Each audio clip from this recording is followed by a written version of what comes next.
Hello hi friends, ఈరోజు మా ఇంట్లో ఆవకాయ పికిళ్ళు పెడుతున్నారు. ఒకసారి చూడండి ఫ్రెండ్స్ ఎలా పెడుతున్నారో. మొత్తం ముక్క కట్ చేసిన దగ్గర నుంచి మొత్తం జాడీలు వేసేదాకా మొత్తం ఒకసారి ప్రాసెసింగ్ చూడండి ఫ్రెండ్స్. మొత్తం అంతానే అది వేసాను ఫ్రెండ్స్. ఒకసారి మొత్తం చూడండి, మొత్తం కట్ చేసే విధానం మొత్తం అన్ని ప్రాసెసింగ్ అంతా ఇంట్లోనే జరిగింది ఫ్రెండ్స్. మొత్తం అంతానే మనకి కటింగ్ చేసే దగ్గర నుంచి అన్ని న్యాచురల్ పద్ధతిలో మన ఇంట్లోనే జరిగింది ఫ్రెండ్స్. కటింగ్ చేసే విధానం గట్రా ఒకసారి చూడండి. అలాగే పచ్చడి కలుపుతాం కూడా ఒకసారి చూడండి ఫ్రెండ్స్. ఎంత ఎంత బాగుందో. మొత్తం అన్ని న్యాచురల్ పద్ధతిలో అన్ని ఇంట్లో ఆడించుకున్నాయి. కారాలు గటానే మొత్తం అన్ని ఫ్రెండ్స్ ఒకసారి చూడండి.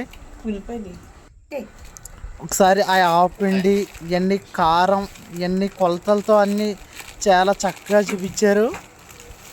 చూడండి ఫ్రెండ్స్, కారం వేసి విధానం గట్రా చూడండి ఎలా ఉంటుందో. ముక్కకి అన్నిటికీ పడుతుంది. మన ఆవకాయ బద్దకి అన్నిటికీ పెడుతుంది ఫ్రెండ్స్. ఒకసారి కారం వేసి విధానం గట్రా మన లెక్కలు కొలతలతో అన్నీ చూసుకోండి ఫ్రెండ్స్. ఒకసారి చూడండి. మొత్తం ఆయిల్తో కలిపి మొత్తం అన్నీ చూడండి ఫ్రెండ్స్. ఒకసారి కారం నూనె వేసాక తయారైంది. ఒక జాడీ నింపాక ఇంకో డబ్బా కూడా నింపుతున్నాం ఫ్రెండ్స్. ఒకసారి చూడండి ఫ్రెండ్స్. ఇందులో కూడా మనకి చాలా ఎక్కువ పెట్టిన ఈ సంవత్సరం. చూడండి, డబ్బా కూడా చాలా నీట్గా ఉండాలి. అంటే కలిపి విధానం కూడా చాలా బాగుండాలి. చూడండి ఫ్రెండ్స్ ఒకసారి.